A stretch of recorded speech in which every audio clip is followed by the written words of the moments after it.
Hello, and welcome to my channel called The Common Revolver. I'm your host, Ben Hatala. And Pam and Uncle Bill, I have heard that it is your birthday. Happy birthday! With this video, I wanted to show you all of my actuarial accomplishments that I have taken thus far. That is because Aunt Pam, you have told me about the field, and Uncle Bill, you have graciously gotten me my first internship. So thank you both very, very much. If you look right here, this is all of the work that I have put into my first exam. This is only one exam. About 3 hours every single day for probably 3 months now. And I actually just started learning about my second exam too. And I'm just so focused, I'm so energized because I love this career. So thank you both so much. Now I want to take you through a problem that I have to solve. Follow me.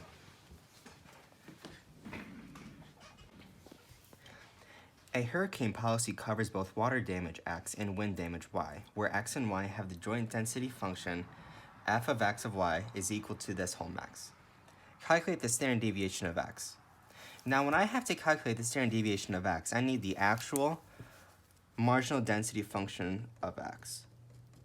And to get that from the joint density function, I need to integrate this whole thing with respect to y.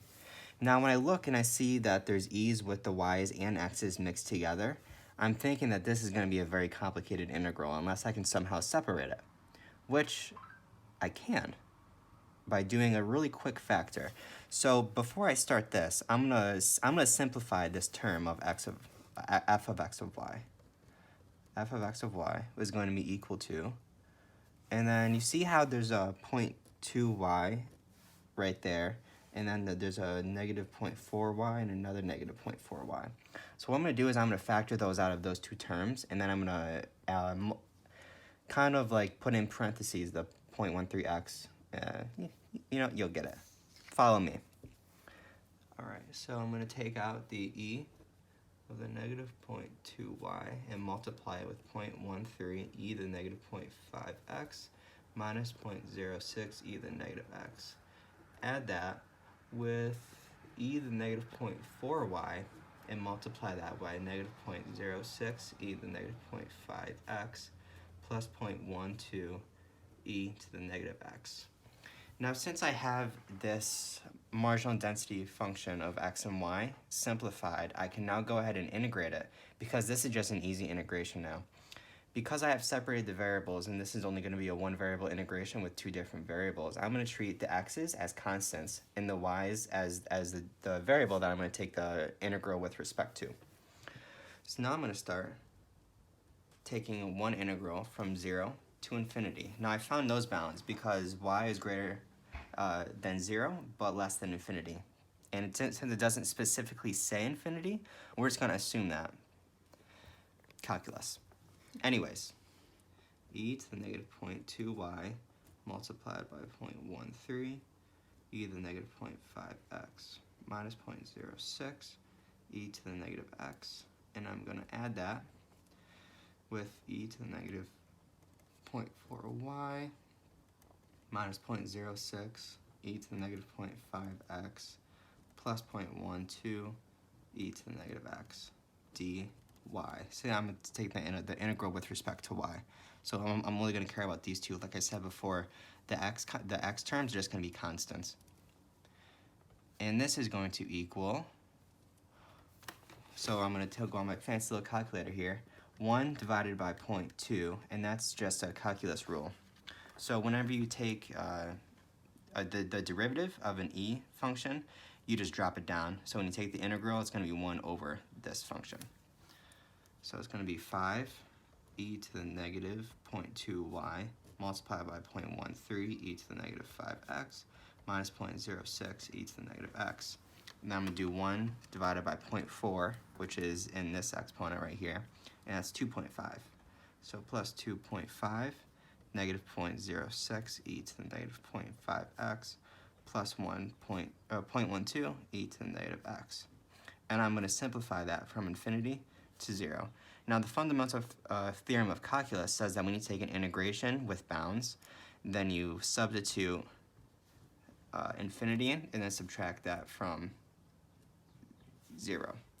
And that's how you're going to get your answer. Now, because I've done so many of these, and because, I'm just used to the problem, when I look here and I see that there's a 0.5x negative, well, what really gives away is a negative number. That negative number means that it's going to drop down to the denominator, which means that if you have 1 over infinity, it's just going to be equal to 0. So every single term right here, when I plug in y with y, oopsie, I forgot the e right here. So it's e to the negative 0.4y. When I plug this in with y, it's just going to go to 0 automatically. So all I really care about is the 0 term. Now when I plug in an e to the 0 power, anything to the 0 power is 1. So these are just going to go away. And my integral is going to be equal to 5 times 0.13 e to the negative 0.5x minus 0.06 e to the negative x plus 2.5 negative 0.06 e to the negative 0.5x plus 0.12 e to the negative x. Now I'm at this step, and I see that there's 2 different e to the exponent powers, and now I can't combine them since they're not being multiplied. So I'm just going to further simplify by multiplying the 5 out into this little parenthesis right here, and the 2.5 into this little parenthesis right here. So I'm going to do 5 times 0.13, which is equal to 0.65. So I have 0.65 e to the negative 0.5x, 5 times 0.06, minus 0.3 e to the negative x, 2.5 times 0.06. Now I'm on this side right here, and I get minus 0.15 e to the negative 0.5x, and then 2.5 times 0.12, which is equal to plus 0.3 e to the negative x. Now, if you look closely, you have a 0.3 e to the negative x and a negative 0.3 e to the negative x. Those can be canceled out, and you're going to be left with 0.65 minus 0.15, which is 0.5 e to the negative 0.5x. Now next, I need to find the expected value of x using this right here, which is actually equal to my marginal density function of x because I took out the y. So when I want to find the expected value of a function, I have to go from 0 to infinity and multiply x by this density function. So it's going to be 0.5 e to the negative 0.5x dx, which means I'm taking the integral with respect to x. And because of constant rules, I can factor out the 0.5 from the integral. I can go from 0 to infinity, and that's going to be x e to the negative 0.5x dx. Now, when you get to this part, you can either do by parts integration or you can do tabular integration. Since tabular integration is a lot easier, I'm just going to stick with that. So right here, I have an x, and I have e to the negative 0.5x. You see how these two are very similar to this? This function can be easily derived, and this function can be easily integrated. So when I derive x, I just get 1. When I derive it again, you can't take a derivative of a constant, so that is just 0. When I take the integral of e to the negative 0.5x, I'm going to get 1 divided by 0.5, which is 2, e to the negative 0.5x. So the e to the negative x will stay the same always because that's just how exponents, the e function works. And then I'm going to take 2 divided by 0.5 and integrate it again, and I'm going to get 4 e to the negative 0.5x. Now what I do is I multiply these terms. That's going to be a plus, and this is going to be a minus. So this will be 0.5 multiplied by negative 2x e to the negative 0.5x minus 4 e to the negative 0.5x evaluated from infinity to 0. Now, like I said before, this is also going to follow the fundamental theorem of calculus. And since there is negative exponents where I plug in the infinities, that's just going to cancel out, especially right here too. I want to simplify on this. So when you evaluate this function, it's going to be negative 2x divided by e to the 0.5x. Now when you have an infinity in the numerator and an e to the infinity in the denominator, they're both technically infinity, so you should take a limit. However, the e in the infinity to the denominator is going to grow at a much more rapid rate than the numerator. So this is also, as well as before, going to cancel out to be equal to 0. Now when I plug in the 0 to the exponent, that is also going to equal to 0. And since there is an x in the, not in an exponent, this term is also going to be 0. So if I take a minus, it's going to be 0 minus 4, negative 4, because there's a negative right there. We're just going to change that to a positive 4. And I'm going to multiply this by 0.5, which is equal to 2. So now I can conclude that the expected value of x is equal to 2. Halfway there.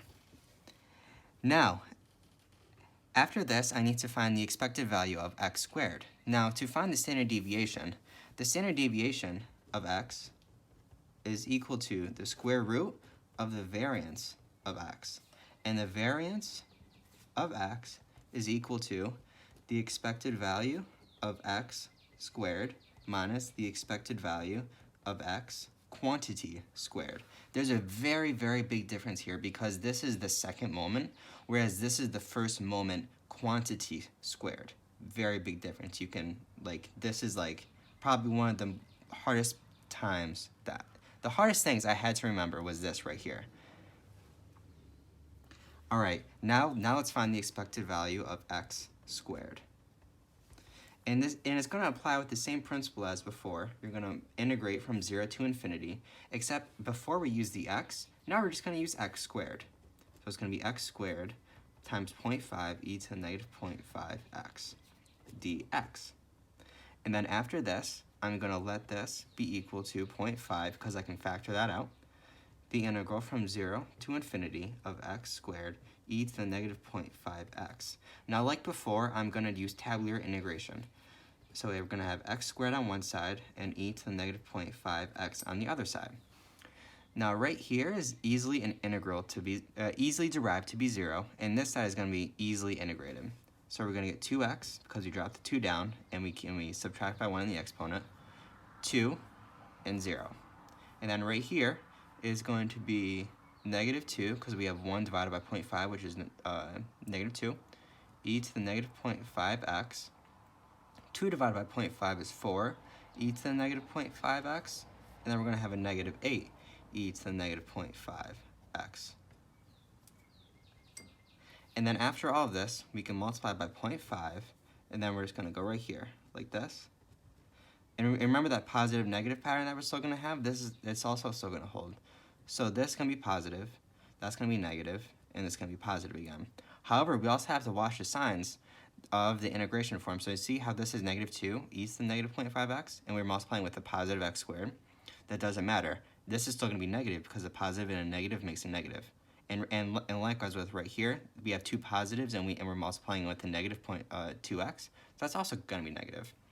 So we have 0.5 multiplied by x squared times 2 e to the negative 0.5x minus, oopsie, this is a minus 2, sorry, minus 8x e to the negative 0.5x minus 16 e to the negative 0.5x, evaluated from infinity to 0. Now at this point, like before, when I plug in infinity, it's also going to be equal to 0.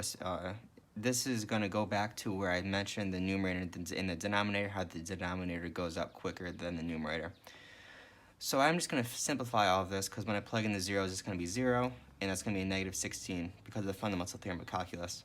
So 0.5 multiplied by 16, which is going to be equal to 8, which is equal to the expected value of x squared. Now the variance of x is going to be equal to the expected value of x squared, so 8, minus the expected value of x quantity squared, which is 2, which is the expected value of x squared, which equals to 8 minus 4, which is equal to 4. Now we're not done yet. There's one more step. The question asks for the standard deviation of x. So to find the standard deviation of x, we need to take the square root of the variance. So the standard deviation of x is equal to the square root of the variance of x, which is equal to the square root of 4, which is equal to 2. And that is my final answer. Thank you so much for watching. Happy birthday!